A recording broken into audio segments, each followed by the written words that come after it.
Þúsundir Breta hafa flykkst út á götur til að mótmæla óeirðum hægri öfgamanna sem skekið hafa Bretland undanfarna daga. Öfgahópar voru búnir að boða til óláta í 100 borgum og bæjum.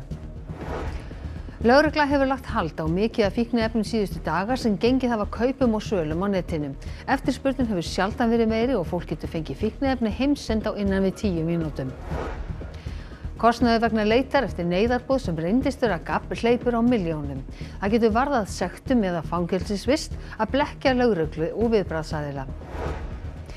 Heilbrigðisþjónusta verður veitt í nýju neyslurými sem opnað var í Reykjavík í dag. Nauðsyn þess augljóslega mikil, segir heilbrigðisráðherra. Ungt stórhveli rak upp í fjöru í Þorlákshöfn í morgun en náðist út á flóðinu undir kvöld. Sjaldgæft að svo stórir hvalir lifi af strand.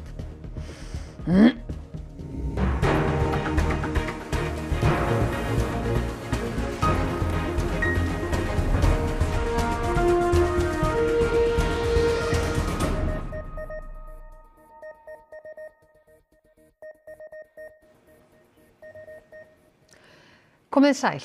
Lögregla hefur undanfarna daga og vikur lagt hald á 20 kílóa af fíkniefnum sem ganga kaupum og sölum á netinu.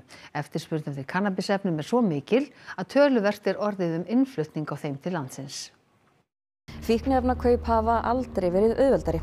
Efnin eru seld á netinu og fólk getur jafnvel fengið þau heimsend á innan við 10 mínútum. Þetta stór og raunar sístækkandi markaður að sögn lögreglu. Hvers vegna það að beina sjónum ykkar að þessu markaði núna? Það nú bara þannig alltaf annars slagi þá reynum við að reyna átta okkur á því hvernig þessi sölumarkaður Okkur sýnist að það sé, eins og ég sagði áðan, frekar fyrir opnum tjöldum sem þetta búið á samfélagsmiðlum og síðan það bara eins og kannski fólk þekkir til sprútsölu þá bara pantað á netinu og skammturinn fenginn bara á næsta horni. Lögregla í sérstöku átaki gegn þessum markaði og hefur á nokkrum vikum haldlagt töluvert af efnum. Svona í tölum að það voru kringum 30 kíló kannski af kannabisefnum, hvort vekja það sem ræktað hér og einhver leyti innflutt. 1000 MDMA-töflur það bil og það bil 5 kíló af amfetamíni, innan við kíló af kókaini og svo súkkulaði og veippennar. Og til að setja þetta í samhengi þá tók það fréttastofu innan við 5 mínútur að finna fíkniefnaauglýsingar á netinu. Þá hefur lögregla tekið eftir að innflutningur á kannabisefnum orðinn töluverður, nokkuð sem afar lítið hefur verið undanfarin ár. Alveg frá því á hrunárunum 2008-2009 þá hefur eiginlega verið nægt framboð á íslensku kannabisefnum hér á landi. Ræktuðu hér á landi á yfir. En svo aðeins verið að sjá það undanfarið að það hefur verið að flytja inn bæði kannabisefnið, sem sagt gras og einhver leyti hass. Þannig að þetta svona breyting sem við höfum orðið vör við. Hann segir að þrátt fyrir að lögregla haldleiki fíkniefni standi verðlagið alltaf í stað, sem þýðir bara eitt, framboðið og þar af leiðandi eftirspurnin sé gríðarlegt og gróðinn af sölunni mikill. Og það eru í alveg einu máli sem mann eftir núna 30 milljónir, þannig að það verðist vera töluvert upp úr því hafa að selja þetta. Þúsundir og jafnvel tugþúsundir Breta hafa flykkst út á götur borga og bæja síðustu klukkutímana til að mótmæla óeirðum hægri öfgamanna sem skekið hafa brest samfélag undanfarna daga. Björn Malmquist útbúinn að fylgjast með þessu í allan dag og í kvöld. Hvert ástandið núna? Það var mjög mikil spenna í Bretlandi í dag vegna þess að það var búið að boða einhver 100 mótmæli hægri öfgamanna í borgum og bæjum í Bretlandi. Það sem hefur verið að gerast í dag líka að stjórnkerfið og dómskerfið og lögreglan hefur verið að svara þessu. Ég meina lögreglan í Bretlandi birti í dag tilkynning á Twitter þar sem að fólk var minnt á afleiðingar þess að taka þátt í svona mótmælum og ráðast gegn lögreglu. Það er búið að handtaka 428 manns í mótmælum undanfarna daga, það er búið að kæra einhverja 120. Einn þeirra var dæmdur í 3 ára fangelsi fyrir að slá lögreglumann í andlitið. Keir Starmer og hans ríkisstjórn hafa lofað hörðum viðbrögðum dómskerfisins og við erum að sjá þau í dag í sjálfsögðu. Angela Rayner, varaforsætisráðherra og náinn samstarfsmaður Keir Starmer, hún var á hóteli Rotherham í dag, þar sem var í rauninni skotmark hægri öfgamanna, þar sem að því að þar hafa hælisleitendur og fengið hæli, fengið að dvelja og hún hvatti fólk til þess að halda sig í burtu frá óeirðum og taka alls ekki þátt í þeim. Well, look, coming on the streets, throwing missiles at the police, attacking hotels like this one I'm here today is not a legitimate grievance. It's not the way we do politics in this country, and nobody should be condoning that. This is thuggery, this is violence. Someone could have got seriously injured over the last couple of days, and it's no excuse for that, and people should stay away from it. En Björn, það sannarlega óhætt að segja að þessar óeirðir hafa skekið breskt samfélag og þetta kannski fyrsta stóra áskorunni sem að ný ríkisstjórn Verkamannaflokksins stendur frammi fyrir. Já, það má sannarlega segja það og maður líka sér af þeirra viðbrögðum að þau ætla sko ekki að láta gagnrýna sig fyrir að sýna hægri öfgamönnum og þessum óeirðum einhverja linkind. Sko, þetta er náttúrulega búið að vaða upp í núna síðustu 7 daga pluss. Þetta var náttúrulega byrjaði í Southport eftir að náttúrulega hroðalegt morð þar á 3 ungum stúlkum á mánudaginn fyrir viku síðan og svo náttúrulega breyttist þetta út í sko aðra bæi og aðrar borgir í Bretlandi. Þessir hópar voru eins og ég segi, voru búin að boða til aðgerða á einhverjum 100 stöðum í Bretlandi í kvöld og það sem við höfum verið að sjá sko í sjónvarpinu og á fréttamiðlum undanfarna klukkutíma er að stórir hópar af almenningi, get ég sagt, hafa verið að streyma út á götur og torg til þess að andæfa þessum aðgerðum hægri öfgamanna og svona vernda staði sem að vitað var að þeir myndu beina sínum spjótum að, til dæmis hótelum þar sem að innflytjendur eru til húsa. En Björn, en þessar óeirðir, það sprett ekki upp úr einhverju tómarúmi?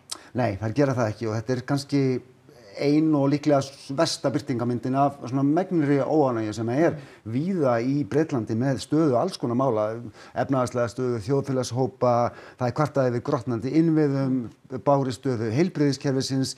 Ég meina Bretar eru ennþá að fást við ýmsar afleiðingar af Brexit og svo mætti áfram telja og þetta brýst kannski fram í andúð gegn þessum öðrum, kannski innflytjendum, fólki sem lítur öðruvísi út heldur en þeir og hælisleitendum. If you look at the particular incident that has basically been the real tipping point of the violence and the unrest, what it indicates is that it feeds into a much larger problem that has been there latent. And these are tensions that you see in a lot of countries right now. I would include the US to some extent in that too, where you have emerging feelings of nationalism, a sense that people are being left behind, a sense that people's freedoms are being denied, that the sovereignty of the nation is at stake. And a lot of this really coincides with a rise of immigration and a cost of living crisis. So people have these first-hand experiences of grievances. And a lot of these negative feelings are projected onto an other. En Björn, mótmælin eru ennþá í gangi í Bretlandi eða hvað? Já, og munu örugglega standa fram eftir kvöldið. Það er þegar búið að handtaka einhverja samkvæmt breskum fréttamiðlum. Við erum með fréttavakt á RÚV.is og fylgjumst náið með þróun þessara mála. Ég veit ekki hvort þetta heldur áfram á morgun en þú veist, ég meina tíminn leiðir það í ljós. Já. Björn Malmquist, takk fyrir að koma og útskýra þetta fyrir okkur. Tónleikum með popstjörnunni Taylor Swift í Vín hefur verið aflýst vegna hótana hermdarverk. Maður með tengsl við harðlínusamtök íslamista hefur verið handtekinn. Grunaður að skipuleggja árás á tónleikum Swift. 3 tónleikum í Vín verður aflýst helgina en búist var við 65.000 manns á hverja tónleika. En að allt öðru. Falskt neyðarboð ferðamenn í vanda í Kerlingarfjöllum í gær gæti hafa komið hvaðan sem úr heiminum. Það getur varðað sektum eða fangelsisvist að blekkja lögreglumenn eða björgunarlið. 100 björgunarsveitarmanna, lögreglumenn og landhelgisgæslan leituðu 2 ferðamanna í Kerlingarfjöllum í tæpan sólarhring eftir að neyðarboð barst á mánudagskvöld að þeir sætu fastir þar í helli. Leitinni var frestað í gærkvöld en lögreglu grunar að þetta hafi verið falsboð. Mannslíf er náttúrulega mikil smitinn á Íslandi og við viljum að fólk hafi lágan þröskuld á að kalla eftir aðstoð og telur sig verið í vanda. Þannig að við látum öll neyðarboð njóta af avans í rauninni þó að kannski jafnvel þau virðist vera kannski ólíklega í upphafi en við förum alltaf af stað. Það varðar sektum eða fangelsi allt að 3 mánuðum að kalla eftir hjálp að ástæðulausu. Kostnaður vegna útkallsins hleypur á milljónum. Það er gabb að ræða og það er náttúrulega ræst út mikil viðbúnað. Það var náttúrulega hægt að reikna þetta út. Það var hægt að gera kröfu á viðkomandi ef það er sannarlega gabb. Neyðarboðin voru sendi í gegnum netspjall neyðarlínunar. Ekki liggur fyrir hvaðan í heiminum þau voru send. Lögreglan á Suðurlandi hefur það til rannsóknar. Ég hef enga hugmynd hvar í heiminum viðkomandi er. Boðin sem kom inn voru þess eðlisaðar en hægt að senda þau hvar sem er í heiminum. En er hægt að rekja þessi boð sem kom úr netspjallinu? Það er yfirleitt hægt að rekja allt svona stafrænt. Það er yfirleitt einhver slóð sem hægt er að finna og ef hún er til staðar þá mun rannsóknardeildin finna út af því. 12 metra langt stórhveli rak upp í fjöru í morgun en var bókstaflega dregið út af björgunarsveit á kvöldlóðinu. Að sögn hvalasérfræðings er sjaldgæft að svo stóru hvalir komist aftur til hafs heilri á húfi. Hvað heldurðu með hana hval hérna? Ég held að hann sleppi. Er algengt að þeir lifi svona af? Nei, þetta er mjög sjaldgæft. Það blés ekki byrlega fyrir blessuðum hvalnum í morgun þegar hann sást fyrst. Við náttúrulega gerum okkur grein fyrir því að hann væri fastur. Það var náttúrulega bara fyrsta sem við gerum er að hringja í 112. Signý hringdi því næst í Landhelgisgæsluna. Hún segir að í framhaldi af því hafi Umhverfisstofnun hringt í sig. Þau segja að þau ætla bara að senda fólk að aflífa hvalinn. Ekkert var nú að því. Þegar líða tók á daginn komu erindreka frá Hafró á vettvang og fjör fór að færast í leikinn. Nú er klukkan alveg að verða 4:30 hér í Þorlákshöfn og það verður nú að segjast alveg eins og er að þegar við komum hérna að hvalnum í morgun þá var nú eiginlega kannski svona fátt sem bendi til þess að hann myndi hafa þetta af.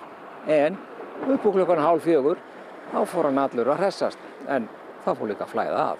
Hafró fólk mældi hvalinn á alla kanta og tók úr honum sýni. Og mér sýnist nú af myndunum að dæma að þá sé þetta öllum líkindum sandreiður sem er 3. stærsti hvalurinn við landið. Þá tókum við að koma böndum á ferlíkið. Hvernig var að koma böndum á hann? Það var ótrúlega svona, hann náði að hreyfa sig aðeins, þá náði við að koma undir hann og byrjum að því að snúa honum í stefnu og böndin duttu nú nokkur sinnum af sko en svo tókst þetta nú fyrir rest. Hvalurinn var fastur fyrir en út fór hann. Og hann ítti nú í mig nokkur sinnum, það var svona, hann bráði alveg við það, þannig að þetta er öflugt dýr. Það verður ekki annað sagt en að dagsverk hjálparsveitamanna og annara sem aðkomu hafi fengið farsælan endi. Af hverju heldur hann hafi strandað? Ég bara veit það ekki. En kannski bara óheppinn? Já. Nýtt neyslurými var opnað í Reykjavík í dag með heilbrigðisþjónustu fyrir fíkniefnaneytendur. Rýmið er öruggur staður og komið til að vera, segir heilbrigðisráðherra. Rauði krossinn sér þjónustuna en auk hans standa heilbrigðisráðuneytið og Reykjavíkurborg að rýminu sem er í Borgartúni. Rúmlega 100 fermetra gámahús er fyrir notendur og sérhæft starfsfólk. Hérna er geta einstaklingar komið sem nota vímuefni í æð og hérna inni verður alltaf hjúkrunarfræðingur í húsi, allavega einn starfsmaður hérna inni og þetta er svo minna rýmið okkar og hérna verður hægt að reykja vímuefni. Og við erum með svona öflugt loftræstikerfi. 2 salerni eru fyrir notendur. Starfið helgast af skaðaminnkun fyrir fíkniveikt fólk. Heilbrigðisrými er í enda húsnæðisins. Það er blóðtaka og þá erum við fyrst og fremst að skima fyrir smitsjúkdómum eins og lifrarbólgu og HIV. Við bjóðum líka upp á kynsjúkdómatékk. Engin lyf eru veitt nema hefðbundin verkjalyf og naloxon, mótefni gegn morfínofskömmtun. Sár og sýkingar eru meðhöndluð og fólki greidd leiðin á spítala ef þarf. Hópurinn sem þarf neyslurýmið er stór. 700 einstaklingar í neyslu leita til hjálparbíls Frú Ragnheiðar á ári en komur eru yfir 6.000. Við erum með einstaklingar þarna úti sem eru ósjúkratryggðir, þeir eru heimilislausir, þeir eru ekki með síma, þeir með ekki nota gistiskýlin, þeir eru bara einhvers staðar og það er oft enginn sem er að ná til þeirra nema við sem vinnum í þessum geira. Fjármagn kemur úr ríkissjóði. Iljubíllinn sem var færanlegt neyslurými í tilraunaskyni ruddi brautina að rýminu sem opnað var í dag. Það eiginlega dró fram nauðsyn þess að vera með staðbundið neyslurými. Heilbrigðisráðherra mun innan tíðar kynna stefnumörkun skaðaminnkun í heilbrigðiskerfinu. Maður sem er grunaður að hafa banað sambýliskonu sinni á Akureyri í apríl er ákærður fyrir manndráp og stórfellt brot í nánu sambandi. Hann sagður hafa beitt konuna margs konar ofbeldi og misþyrmt henni í aðdraganda andlátsins. Hún hlaut margvíslega áverka og lést vegna innvortis blæðingar. Hann einnig ákærður fyrir að hafa beitt hana miklu ofbeldi 2,5 mánuði fyrr. Málið var þingfest í héraðsdómi Norðurlands eystra í gær. Þinghald verður lokað. Júlímánuður fer í sögubækurnar í Tókjó en þar hefur ekki mælst meiri hiti í 126 ár eða frá því að mælingar hófust. Meir en 37.000 þurftu að leita á sjúkrahús og á hverjum degi létust rúmlega 100 úr hjartaslagi. Hitinn í síðasta mánuði var rúmum 2 gráðum yfir meðallagi. なので毎年こう暑い時間がっていうか暑い期間が長くなってるかなと思ってます。やっぱり温暖化かな、温暖化の影響が多いのかな。僕が若かった頃って35度ぐらいが一番ピークだったんですけど、今もう38度とか39度とかそういうのが普通になってきたんですよね。だからそれがニューノーマルになってきてるので、だからそれがどんどん上がるとなるとすごい心配ですね。Þriðjungur háskólamenntaðra í Bangladesh enn án atvinnu 1 til 2 árum eftir útskrift. Bágstaða ungs fólks talin ein af rótum mikilla mótmæla í landinu. Nóbelsverðlaunahafi ætlar að leiða bráðabirgða ríkisstjórn landsins. Forsætisráðherra Bangladesh Sheikh Hasina flýði landa á mánudag eftir mótmæli síðustu vikur þar sem talið að á 1500 manns hafi beðið bana. Forseti landsins leysti þingið upp í gær og hefur falið Muhammad Yunus að leiða bráðabirgðaríkisstjórn. Hann lagði í dag af stað frá Frakklandi til Bangladesh. I'm looking forward to going back home and see what's happening there and how we can organize ourselves to get out of the trouble that we are in. Thank you very much. Yunus hagfræðingur og hlaut friðarverðlaun Nóbels 2006 fyrir stofnun banka sem veitti lán til lítilla fyrirtækja sem ekki gátu fengið lán annars staðar. Talið að með framtakinu hafi milljónir losnað úr fátækt. Valdhafar síðustu ára sökuðu hann spillingu. Hann hlaut nokkurra mánaða dóm sem felldur hefur verið úr gildi. Talið að bráðabirgðastjórnin boði til kosninga, ekki vitað hvenær. Bangladesh 8. fjölmennasta ríki heims og 1. þéttbýlasta. Þar búa tæpar 173 milljónir manna. Atvinnuleysi mikið meðal ungs fólks og þriðjungur þeirra sem ljúka háskólanámi eru enn án atvinnu 1 til 2 árum eftir útskrift. Mótmæli gegn stjórnvöldum brutust út í sumar þegar Hæstiréttur landsins úrskurðaði að koma ætti aftur á kvótakerfi og störf á vegum hins opinbera. Í því felst að þriðjungur starfana sé frátekinn fyrir afkomendur þeirra sem börðust fyrir sjálfstæði landsins. Golfari átti fótum sínum fjöralauna þegar lítil flugvél brotlenti á golfvelli í Sacramento í Kaliforníu á mánudaginn. Vélin var nýtekin á loft þegar hún drap á sér í 400 feta hæð. Flugmanninum tókst að nauðurlenda á grasbala við bílastæði vallarins rétt hjá grunlausum golfara á leið á flötina. Enginn slasaðist og flugmaðurinn gekk óstuddur úr vélinni. Íslenskt lambakjöt og sauðkindin verða í Öndvegi á nýjum veitingastað bóndahjónanna á Hákonarstöðum á Jökuldal í Fljótsdalshéraði. Hjónin segja markmiðið að skapa fleiri atvinnutækifæri í sveitinni og kynna erlendum ferðamönnum íslenskan sauðfénað. Heiðarlegur heimilismatur beint frá bíli verður á boðstólum og verður matseðillinn í anda húsfreyjunnar á bænum. Verið öll velkomin og gjörið svo vel og njótið þess að borða lambakjöt. Sko þetta snýst að skapa atvinnutækifæri líka í sveitinni fyrir kannski fleiri aðila. Og vera kannski svolítið líka brautryðjendur í því að opna möguleika þessna fyrir út fólk að koma hér út í sveit og sinna túrisma. Matseðillinn verður svolítið eftir því hvernig skap kokksins hverju sinni, það að segja mitt. Þetta verður rétt í dagsins, þetta verður einfalda veitingar, þetta eru veitingar sem ég hef vöna að elda, þetta er það sem stórfjölskylda borðar. Við verðum bara í þessum heiðarlega heimilismat. Örumerking Kattar frá Frakklandi var til þess að hægt var að koma honum til eiganda síns eftir að hans hafi verið saknað í ár í Noregi. Hann týndist á húsbílaferðalagi í fyrrasumar og hafðist við utandyra í hálft ár. Kötturinn Mustík fannst í bílskúr í bænum Bodø í Noregi í janúar og var við slæma heilsu. Jeg tror ikke han hadde klart en uke til, altså. Det er ingenting igjen. Det er bare beingreiner. Hann slapp úr húsbíl eiganda síns síðasta sumar. Leit bar engan árangur og því fór eigandinn sorgmæddur aftur heim til Frakklands og óttaðist að það versta hefði komið fyrir köttinn. For sånn som han så ut når han kom inn, så var det jo ikke noen måte for oss å si at dette var den franske katta, så vi så at han så helt annerledes ut når han forsvant og når han kom inn. Men heldigvis var han ID-merket, så vi er jo kjempetakknemlige for at han var det da. Félagar dýraverndarsamtaka hlúðu að kettinum þar til að náði heilsu á ný og þeim tókst að ná sambandi við eigandan í Frakklandi. Bonjour Moutique. Petit Moutique. Bonjour mon Moutique. Je suis là. Tu me vois? Moutique. Kisa var svo flogið heim til sín til Parísar á dögunum. 6 months outside in Norway, I think now he just want to stay at home, like me. So it's good for me, because I am the same now. I am older, Moutique is older, his best friend. His best friend. Og þá ætlum við að líta til veðurs. Það hægviðri á morgun, það verður skýjað með köflum og úrkomi lítið en dálítil rigning austanlands og líkur á síðdegisskúrum á Suðurlandi.